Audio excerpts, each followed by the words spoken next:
Bonsoir à tous, bienvenue sur Monaco Info pour une nouvelle édition. Voici les titres de ce lundi 21 novembre.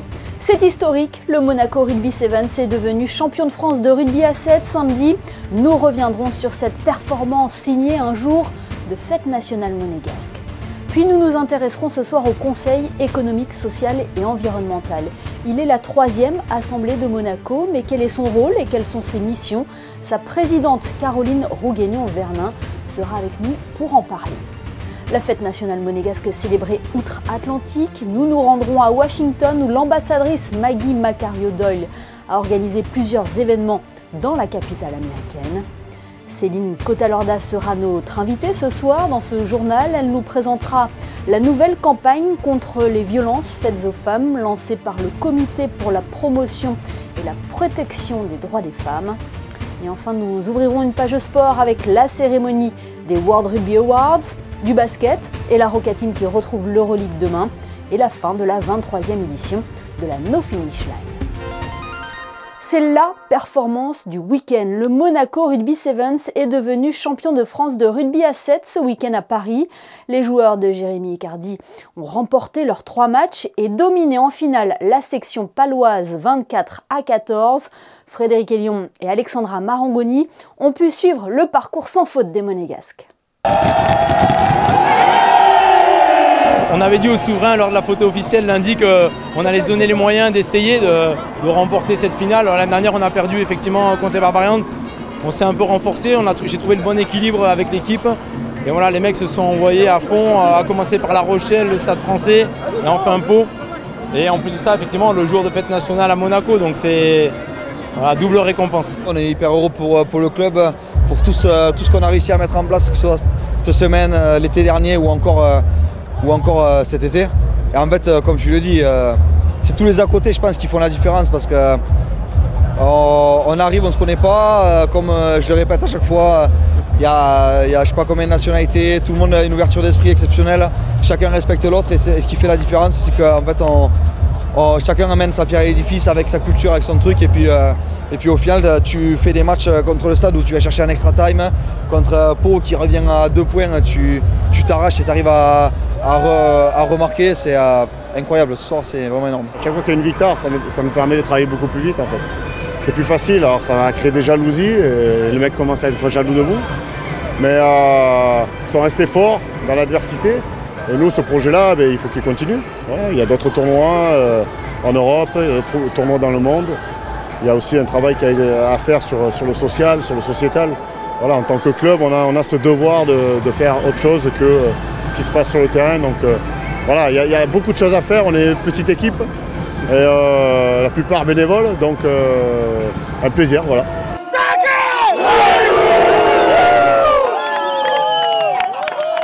Et nous reviendrons très prochainement sur Monaco Info, sur l'incroyable aventure du Monaco Rugby Sevens qui les a amenés jusqu'au titre dans un documentaire réalisé par Frédéric Elion.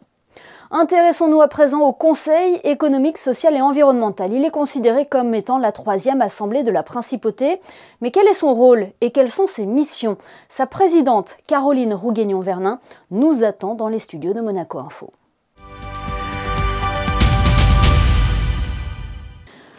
Bonsoir Caroline Rouguignon-Vernin. Bonsoir. Comment pourriez-vous décrire cette année du Conseil économique, social et environnemental? L'année 2022 a été la première année de notre 25e mandat. En fait, nous avons été tous renommés à la fin de l'année 2021 et elle a été très studieuse en fait. Nous avons eu plusieurs saisines de la part de nos autorités, du gouvernement, du Conseil national et évidemment nous avons bien travaillé sur nos vœux. Est-ce qu'il y a eu des sujets émergents durant cette année? Alors, nous avons terminé, on pourrait dire, sur une saisine concernant la protection des données personnelles. Et là, nous étions très heureux d'avoir parmi nous une experte en la matière, donc, qui nous a bien aidé à débroussailler ce sujet. Il y a eu un sujet relatif aux caractéristiques thermiques des nouveaux bâtiments et rénovation des bâtiments existants, en fait, en lien avec la boucle thalassothermique. Nous sommes allés visiter d'ailleurs cette boucle thalassothermique, c'est une installation fantastique. Nous avons eu une 3e saisine qui concernait la caisse monégasque de retraite complémentaire, qui est un projet de loi qui est prévu une caisse qui est prévue de se déployer d'après ce que j'ai entendu, plutôt fin 2023-2024. Voilà en ce qui concerne les saisines sur lesquelles nous avons travaillé, et beaucoup travaillé parce que chacune d'entre elles était des sujets assez techniques. Vous l'avez dit, 25e mandat déjà. Quel regard portez-vous sur le CESE depuis sa création en 1945 ? Le CESE a beaucoup évolué depuis sa création. Et en l'occurrence, je rends un hommage ce soir à M. Clérici qui nous a quittés cette année, qui a été président pendant 12 mandats successifs.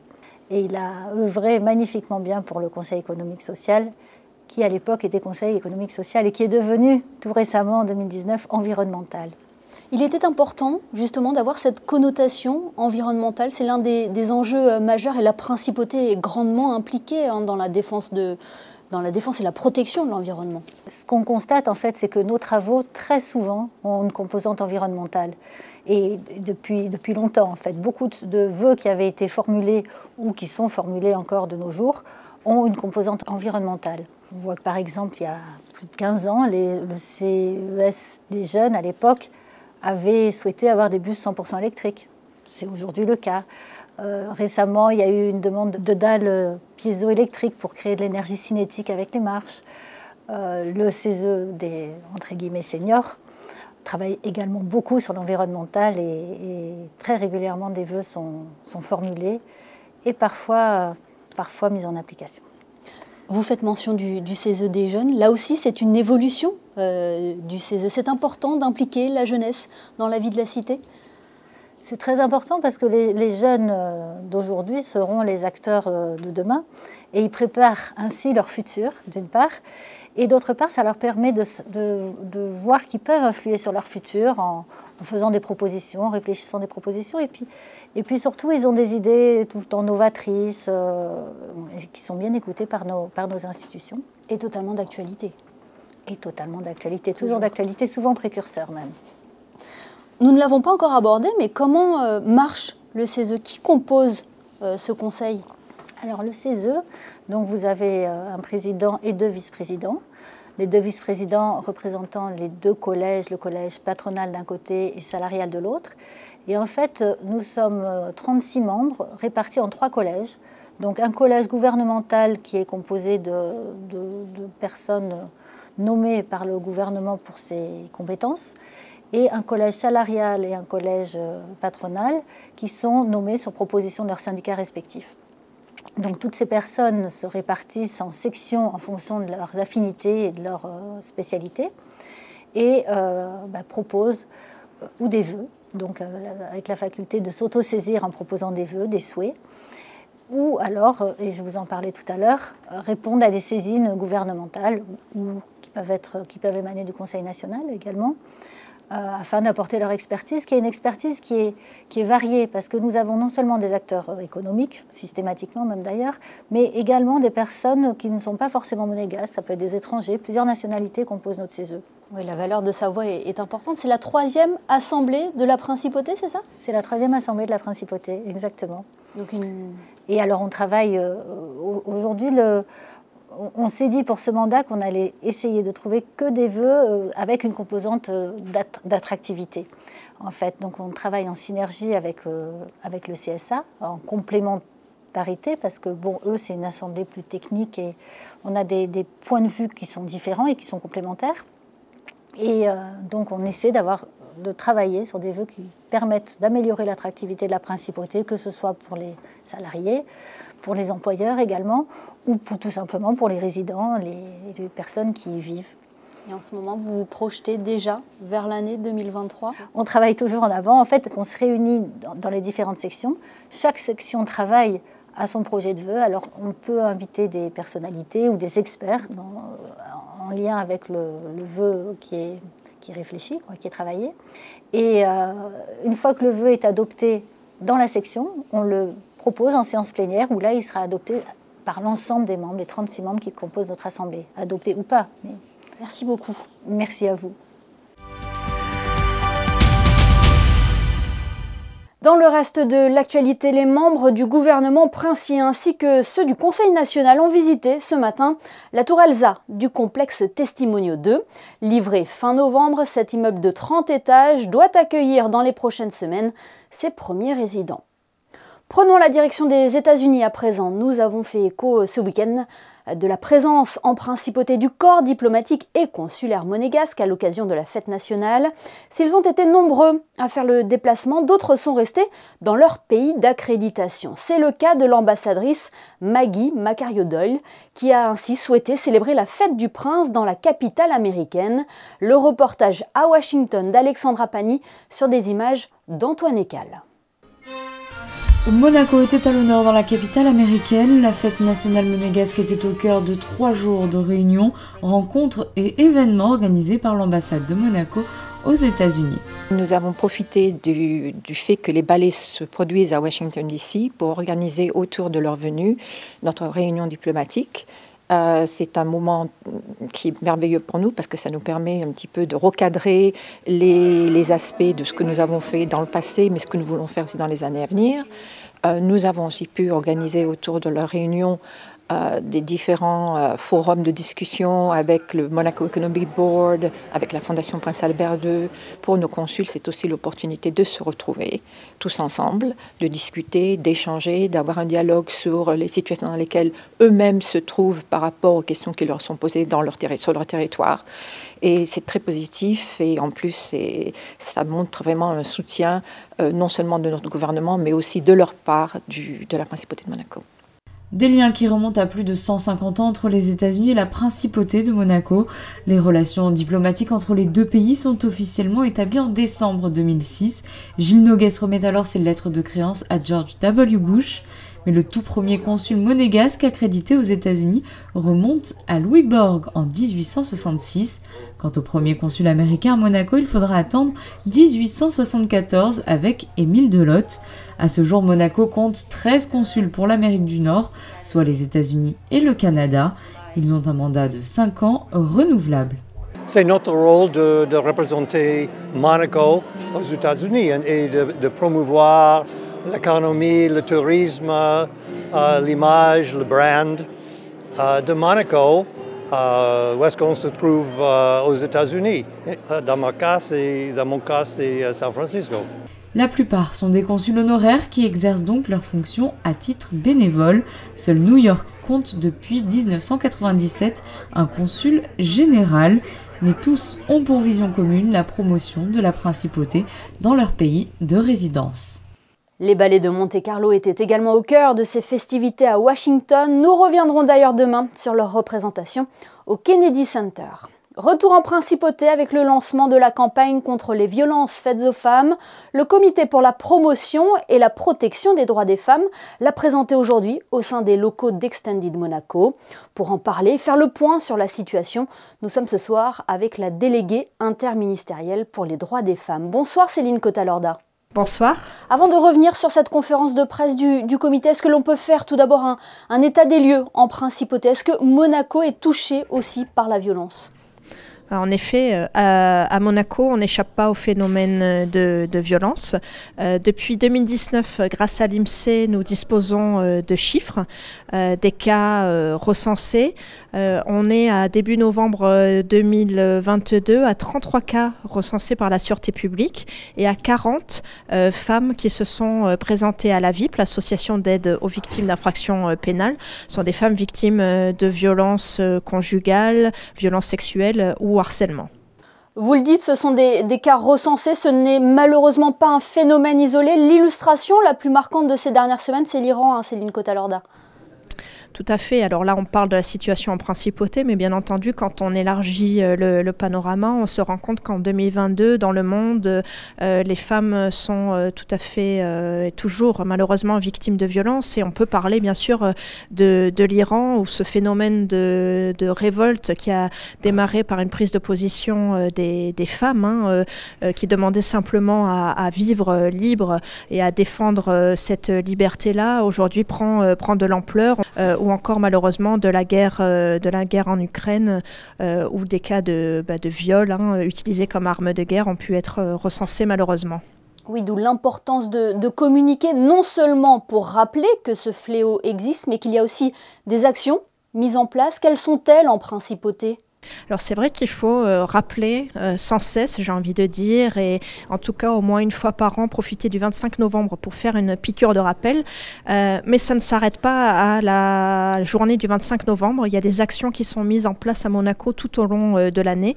Des actions avec les services de l'État qui accueillent et qui prennent en charge les victimes de violences, que ce soit au niveau de la sûreté publique, du personnel soignant, des travailleurs sociaux ou de la VIP. Et puis il y a des actions de formation qui sont très importantes pour la prise en charge et l'accueil des victimes de violences. Et enfin, un autre aspect non négligeable, c'est la progression et la mise en place d'actions réglementaires ou législatives. Oui, là, vous faites référence au projet de loi qui va être déposé très prochainement. Tout à fait. Je fais référence au projet de loi relatif à l'indemnisation des victimes de violences à caractère sexuel, mais aussi de violences domestiques, et les enfants victimes de violences. C'est un projet de loi qui va permettre de pouvoir réparer, de pouvoir indemniser les personnes qui auront été victimes, qui auront subi ces violences-là. Donc c'est très important à Monaco d'avoir ce dispositif, comme il existe déjà dans d'autres pays. Vous avez donc dévoilé aujourd'hui la nouvelle campagne du Comité pour la promotion et la protection des droits des femmes. Quel est le message de cette campagne, Céline Cota-Lorda ? Le message, c'est qu'on peut tous agir, on peut tous changer l'histoire d'une femme victime de violence. On a décidé cette année de cibler en priorité les hommes. On a 3 personnages masculins qui sont les protagonistes de l'histoire. Et on va donner des clés, quelques clés simples, quelques gestes qu'on peut tous accomplir pour aider une victime de violence. Et c'est pour ça qu'on parle de « vous pouvez changer l'histoire » et qu'il est très important d'agir contre les violences en commençant déjà par ne plus les ignorer. Et cette campagne se décline sur plusieurs supports, dont le numérique. C'est une campagne qui est interactive et pédagogique et numérique. Interactive parce qu'on a mis en place un site internet interactif où donc on va retrouver nos 3 personnages masculins et à travers leur histoire, à travers leurs vidéos, le spectateur va être mis dans la peau du personnage masculin, va être amené à faire des choix. On a également de la pédagogie à travers un film qui va être diffusé à partir du 25 novembre sur votre chaîne, sur Monaco Info et sur les réseaux sociaux du comité. Et je le disais également, une campagne numérique puisque c'est très important d'utiliser les outils numériques qui ont été développés en principauté pour donner de l'information sur les dispositifs d'aide et d'urgence. Donc on va utiliser le portail Monaco Santé pour diffuser de l'info et également Monaco fait partie maintenant d'une application qui s'appelle Appel sur laquelle vous pouvez retrouver l'ensemble des informations sur les dispositifs d'aide et d'urgence. Et Céline Cota-Lorda, j'imagine que cette semaine sera ponctuée par plusieurs événements jusqu'au point d'orgue ce vendredi lors de la journée internationale pour l'élimination de la violence à l'égard des femmes. Nous allons aller à la rencontre du public dans des lieux populaires au marché de la Condamine le 23 novembre matin. Donc vous pourrez retrouver un stand du comité ainsi que le 24 novembre toute la journée au centre commercial de Fontvieille avec l'ensemble des associations qui font partie du comité et qui s'investissent, qui elles aussi portent le message et seront à nos côtés. Donc semaine bien remplie qui se terminera également par une rencontre avec des élèves de classe de terminale pour les sensibiliser à la question des violences. Merci beaucoup Céline Cota-Lorda d'avoir fait le point avec nous sur ce fléau malheureusement qui est toujours d'actualité. Merci. Merci à vous. Et le Comité pour la promotion et la protection des droits des femmes vous invite en signe de solidarité à porter le ruban blanc le vendredi 25 novembre à l'occasion de la Journée internationale pour l'élimination de la violence à l'égard des femmes. En sport, Charles Leclerc a été sacré vice-champion du monde de Formule 1 ce dimanche après sa 2e place au Grand Prix d'Abu Dhabi. Le Monégasque signe sa meilleure performance sur une saison en F1. Et puis on l'a appris aujourd'hui, Arthur Leclerc évoluera en Formule 2 en 2023. Après 2 saisons à F3, le frère de Charles rejoint l'écurie française Dams. Nous vous parlions en début de journal du titre historique du Monaco Rugby Sevens. Le ballon ovale était également à l'honneur en principauté avec les World Rugby Awards. La cérémonie a eu lieu dimanche soir à la Salle des Étoiles et était placée sous le haut patronage de son Altesse Sérénissime, la princesse Charlène. Quelles sont les joueuses et joueurs, mais aussi entraîneurs du monde de l'Ovalie qui ont été récompensés? Élément de réponse dans ce reportage signé Sandrine Nègre. Pour leur retour en principauté, les World Rugby Awards ont récompensé l'Irlandais Judge van der Fleer, élu joueur de l'année.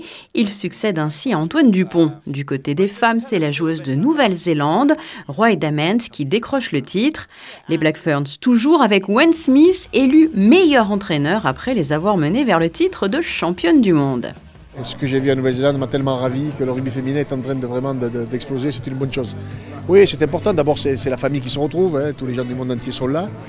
Donc, et puis surtout encore une fois pour féliciter les meilleurs joueurs, les meilleurs entraîneurs, les meilleures joueuses, les meilleures équipes, les meilleurs joueurs à leur poste. Ça fait tout un tas de récompenses qui font que pour les joueurs, je sais que c'est très valorisant, donc oui, c'est une bonne chose. Et parmi les autres catégories, celle de la Dream Team, l'équipe type de l'année, avec notamment le Sud-Africain Luka Njoam. I think it's one thing that I'm very passionate about, something that I really love, and I think it's something that I've been groomed, from a young kid and growing up to the man that I am today. So yeah, doing what I do, doing what I love is really special. La Principauté a donc une fois de plus accueilli cette remise de prix. Il faut dire que le Rocher et l'Ovalie, c'est une histoire qui compte de plus en plus de chapitres. C'est positif, il y a plusieurs entités, plusieurs projets. Nous, on est sur les équipes nationales. On va partir à Dubaï la semaine prochaine, faire le tournoi de Dubaï, puis les championnats d'Europe et les Jeux des petits États. Donc évidemment que c'est important et on est content que toutes les entités fonctionnent bien. Au-delà des récompenses remises, ces World Rugby Awards ont donc aussi été l'occasion pour tous les amoureux et amoureuses du rugby d'échanger autour des belles valeurs véhiculées par ce sport. Et Nicolas Bonnet, le DTN de la Fédération monégasque de rugby, mentionnait la prochaine participation des Impies au Dubai Rugby Sevens. Eh bien, sachez que nous y serons également pour suivre leur aventure. En basket, la Roca Team se prépare à jouer son 3e match en 5 jours. Demain, les Monégasques reçoivent les leaders de l'Euroleague, Fenerbahçe, à Gaston-Médecin. Après une défaite difficile à avaler face à Limoges hier en championnat, Monaco doit vite se remettre dans le droit chemin. Présentation de la rencontre avec Yannick Debeuvert sur des images signées Sylvain Péroumal et Lionel Bernardi. Après une victoire pleine de caractère vendredi face à Baskonia, Monaco n'a pas réussi à enchaîner face à Limoges en championnat de France ce dimanche. Une défaite 80-84 qui a fait grincer des dents le coach monégasque Sacha Obradovic. Euroleague, cannot permit, this Euroleague team who are talking every day, talking about, playoff and Final Four.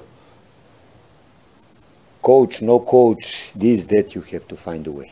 Cette nouvelle défaite en championnat de France montre que Monaco a du mal à trouver son rythme cette saison.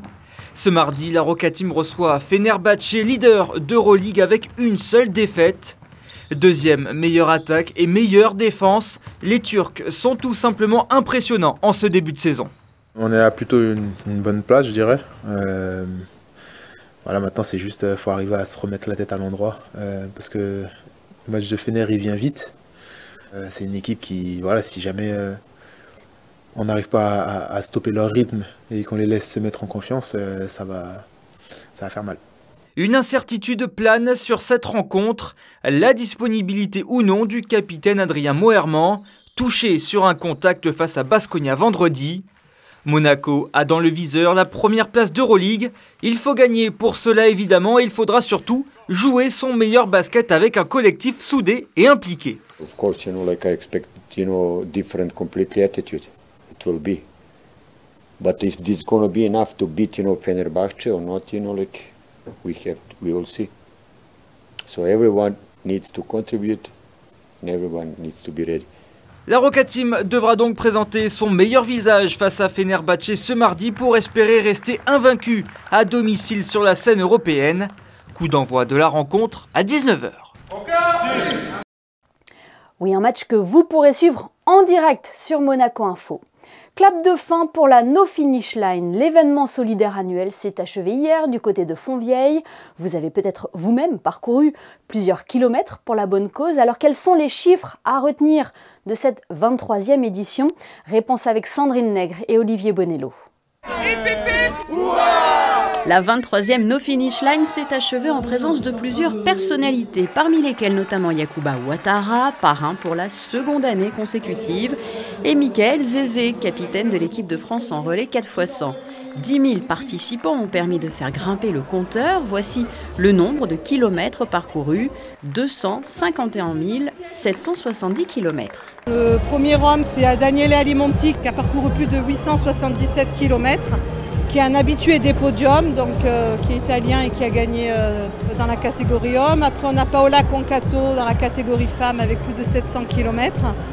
Et après, on a les trois équipes Barclays Monaco, Courir pour Céline et Special Olympics qui sont aussi des fidèles. 251 770 km parcourus, soit 251 770 € qui seront reversés pour financer une vingtaine de projets en faveur d'enfants malades ou défavorisés. La NFL, c'est aussi une équipe de bénévoles qui ont multiplié les actions pour apporter leur contribution. C'était une très belle édition, très touchante parce qu'on a pu finalement tous se retrouver ensemble, partager des bons moments. On a quand même accueilli 10 000 participants. Donc c'est vrai que c'est le début du renouveau, on va dire, et franchement, tous les gens étaient contents, il y avait une super ambiance. Convivialité, solidarité et efforts sportifs seront de nouveau au rendez-vous en 2023. Les dates de la 24e No Finish Line ont d'ailleurs été dévoilées du 4 au 12 novembre. Le rendez-vous est pris. Nous voulions vous partager ce soir ces images, celles d'un rêve devenu réalité pour Sophie Caserio. Cette jeune résidente monégasque de 37 ans atteinte d'une maladie génétique a pu rencontrer son idole David Hallyday sur le circuit du Castellet. Un moment capté par les caméras de France 3 et qui restera gravé dans la mémoire de Sophie. Elle aura pu notamment visiter les ateliers mécaniques de l'écurie de David Hallyday qui participait ce jour-là à une course automobile. Place à vos prévisions météo à présent. Cette nouvelle semaine a démarré avec un temps plutôt mitigé. Bonsoir Yannick de Beuvert. Quelle est la tendance pour la journée de demain ? Bonsoir Émilie, bonsoir à tous. Il risque de pleuvoir dans la nuit de lundi à mardi. Des précipitations qui pourraient même se prolonger jusque dans la matinée. Un petit vent dans l'après-midi devrait amener quelques éclaircies avant la fin de journée. Les températures sont plutôt fraîches avec une maximale prévue à seulement 14 degrés. Ce mardi 22 novembre, nous fêtons Sainte-Cécile. Sainte-Cécile qui est également la sainte patronne des musiciens. Ce journal est à présent terminé. Merci de nous avoir suivis. On se quitte avec les photos de Manuel Vitali qui a assisté à la cérémonie des World Rugby Awards hier à la Salle des Étoiles en présence de grands noms de l'Ovalie. Excellente soirée à tous. Et à demain pour une nouvelle édition sur Monaco Info.